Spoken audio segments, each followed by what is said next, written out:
en la sustitución de importaciones que hicieron aún más complejo y encontrado el debate sobre la industrialización en marcha y sobre su futuro previsible y deseable. El auge fuertemente arraigado a la llamada sustitución de importaciones planteó, como es natural, múltiples opciones de rumbo y definiciones de política industrial a seguir. Ejemplo de ellos fueron las intensas discusiones públicas que en los años 60 surgieron respecto al grado de integración nacional deseable y las modalidades que debería asumir la entonces naciente industria automotriz.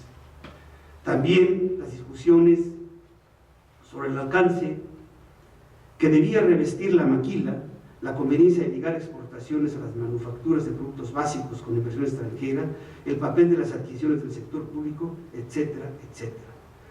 La adaptación al paradigma universal de la industrialización ocupó, pues, durante esos años, un lugar central en el posicionamiento en torno a dichas opciones, por no referirse a intereses y presiones de dentro y fuera a favor de distintas soluciones de industrialización. La necesidad de completar la política interna de industrialización con la de promover manufacturas de exportación, es decir, funcionar los objetivos de producción para el mercado interno con los de ganar competitividad internacional, dio lugar a la formulación de planteamientos no siempre convergentes.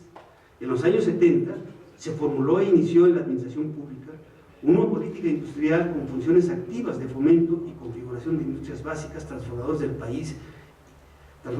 En particular, se diseñó una estrategia para completar la política de industrialización mediante el impulso a la industria de bienes de capital, sector determinante para alcanzar, como se dice, alguna autodeterminación tecnológica, reducir obstáculos limitativos al desarrollo industrial y facilitar el abasto de bienes de producción en ramas estratégicas como los sectores del petróleo y la electricidad. La estrategia, en ese momento, definió instrumentos de política económica y mecanismos e instituciones idóneas para ese propósito. Se formuló un esquema macroeconómico con dimensión temporal de largo plazo para visualizar las relaciones actuales y potenciales en su inversión, sector externo, crecimiento y estructura productiva. Se ponderó la heterogeneidad estructural de la economía y se resaltó la necesaria presencia y diversidad de empresas públicas, privadas, nacionales y extranjeras. A la etapa de formulación de estrategias siguió la de estudiar y abordar en detalle los mercados específicos de demanda y oferta de bienes de capital, lo que permitió identificar proyectos de punta que con participación de capitales y tecnologías nacionales y extranjeras dieron lugar al establecimiento de empresas mixtas especializadas en producir maquinaria y equipo. En una siguiente etapa se orientó la banca de desarrollo al otorgamiento de créditos y de otros apoyos al fomento a las empresas establecidas en el país y a la constitución de nuevas empresas indispensables para ensanchar e integrar la capacidad instalada, particularmente forja, fundición, pailería, maquinado pesado, fabricación de válvulas, bombas, compresores, motores, equipos de perforación y plataformas, entre los principales.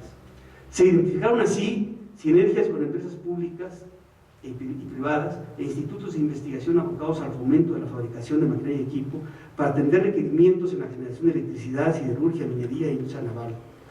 De la mayor relevancia fue el fomento de proyectos de inversión en bienes de capital consistente en identificar, formular, promover y negociar con inversionistas y tecnólogos nacionales y extranjeros la ejecución de un conjunto de proyectos de inversión seleccionados críticos para hacer viable y rentable las articulaciones prioritarias del sector.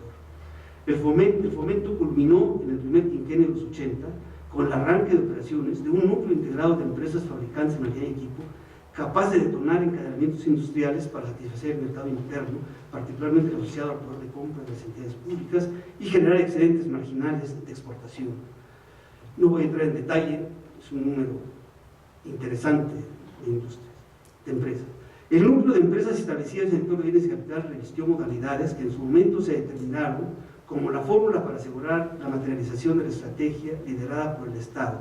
Se requería que la tecnología especializada, propiedad de empresas extranjeras que operen en los mercados internacionales oligopolizados, y es importante subrayar que la fabricación de bienes de capital, la maquinaria de equipo, es altamente oligopolizada, es decir, se llega a niveles realmente sorprendentes, y de alentar la participación comprometida del empresariado nacional en una industria naciente, solo redituable a largo plazo, previo periodo de aprendizaje y sujeta a la colocación de sus productos en las entidades públicas, con vistas, desde luego, a la exportación. La estrategia promovida en los 70s y los principios de los 80s ofreció una alternativa distinta de inserción al paradigma universal de industrialización. Desde luego, como toda alternativa, contraría la información editada, sobre lo que supuestamente es aceptable escrutar, observar y cuestionar para encontrar respuesta a objetivos preestablecidos en el propio paradigma. Los términos de inserción implicaron tensiones y disensos, y por eso constituyó y sigue constituyendo un reto formidable de conciliación de intereses. La crisis mundial de principios de los 80 caló profundamente los cimientos de la economía mexicana. No es exagerado afirmar que a partir de esos años se abandonó la política económica de Estado aplicada en el país durante las décadas anteriores, con todos sus matices y variantes que no son pocos, para mudar a una nueva estrategia de golpe que prevalece hasta nuestros días, calificada de manera comprimida como neoliberal. Tres elementos de esta mudanza fueron característicos: proscribir o reducir la intervención del Estado en la vida económica al mínimo indispensable, suprimir restricciones a la movilidad territorial al interior y entre países de mercancías, flujos financieros y factores a la producción, excepto mano de obra, y subordinar las prioridades colectivas a la decisión soberana de los individuos, con supuestos implícitos de igualdad y democracia, sin considerar que las condiciones sociales, económicas y políticas distan de tales supuestos. Estos elementos de la mudanza, más acordes con los designios del orden internacional impuesto por las potencias de Occidente en la posguerra, revitalizaron el paradigma universal de la industrialización. Las tensiones suscitadas entre diferentes formas de inserción a dicho paradigma se exacerbaron, se rompieron los términos de conciliación entre posiciones no coincidentes y se configuró una nueva forma de adaptación caracterizada por cancelar, hasta donde podía ser posible, posiciones contrarias al libre juego de mercado. La nueva política industrial configurada desde mediados de los 80 desterró la estrategia de reducciones de capital instrumentada en años previos. Se desmantelaron proyectos, empresas y plantas industriales públicas y privadas, gradualmente naufragaron la mayor parte de las empresas privadas de ingeniería y otras tantas especializadas en construcción de plantas industriales. El número de empresas paraestatales se redujo drásticamente y las que prevalecieron se concentraron en algunos sectores estratégicos, energía principalmente, excluyendo bienes de capital. Lo mismo sucedió en el caso del sector privado. Se contrajo la preparación de recursos humanos y la investigación tecnológica especializada en este sector. La empresa privada y los institutos de investigación disminuyeron su atención a la fabricación de bienes de capital, fueron cerradas múltiples empresas privadas que operaban en la producción de estos bienes y se elevó el abasto importado de material y equipo para atender la inversión pública de por sí abatida sensible. En contraparte, se alentaron múltiples mecanismos promotores a favor de la eficiencia, la competitividad internacional y la instalación de empresas en sectores seleccionados capaces de integrarse a los mercados del exterior: la industria automotriz, electrónica, productos de línea blanca, alimentos y bebidas, entre otros. En fin, el nuevo motor de crecimiento de la industria y en buena medida de la economía se instaló primordial y gradualmente en la exportación de manufacturas en ramas seleccionadas del consumo, la producción de partes y componentes integrados a la estructura de empresas transnacionales y en menor medida el mercado interno con crecimiento modesto, fuertemente abastecido con importaciones. El Telecán se inscribió en ese marco conceptual. Una debilidad de las articulaciones estructurales de este motor se pone de manifiesto al comparar los indicadores expansivos de las exportaciones con la reacción menos dinámica del resto de la actividad económica, como ya se mencionó. La experiencia para desarrollar la industria de bienes de capital en los años 70 y principios de los 80 no es desde luego replicable. Las circunstancias son otras, no es un tema de añoranza. Los estados, el nuestro, han mermado sus facultades soberanas y asimétricamente se han amplificado las expectativas de su actuación.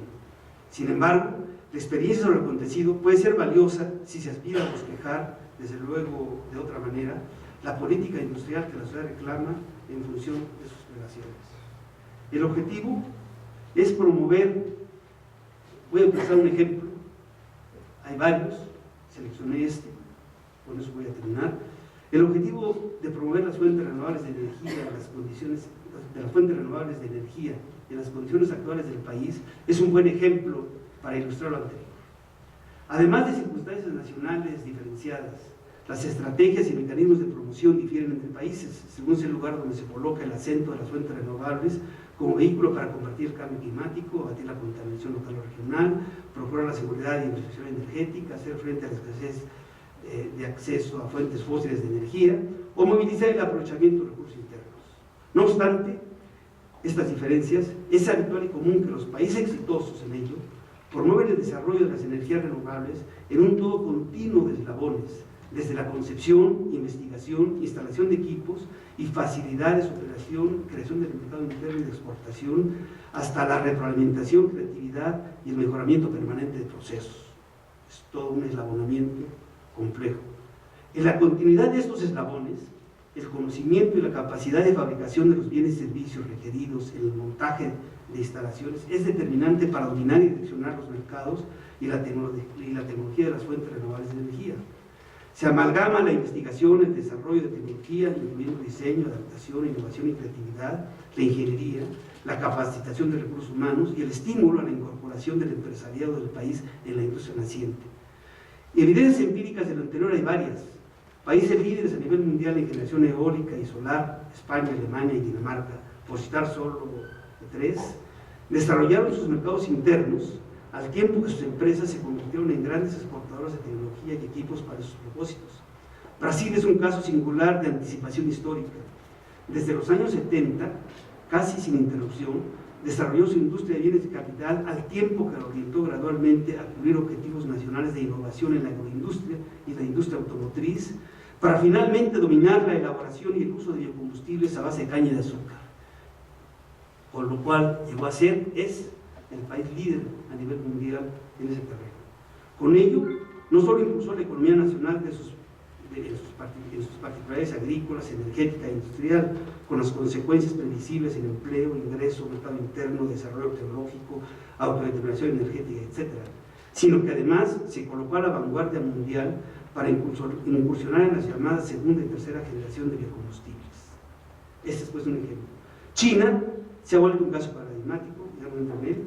México incluso ha tenido, entre otras muchas, en la geotermia, una experiencia formidable desde el Estado, con el acompañamiento articulado de proveedores nacionales de bienes de capital, dio un salto para convertirse en pocos años, hace décadas, en uno de los líderes mundiales de la explotación de este recurso natural, y sigue siendo.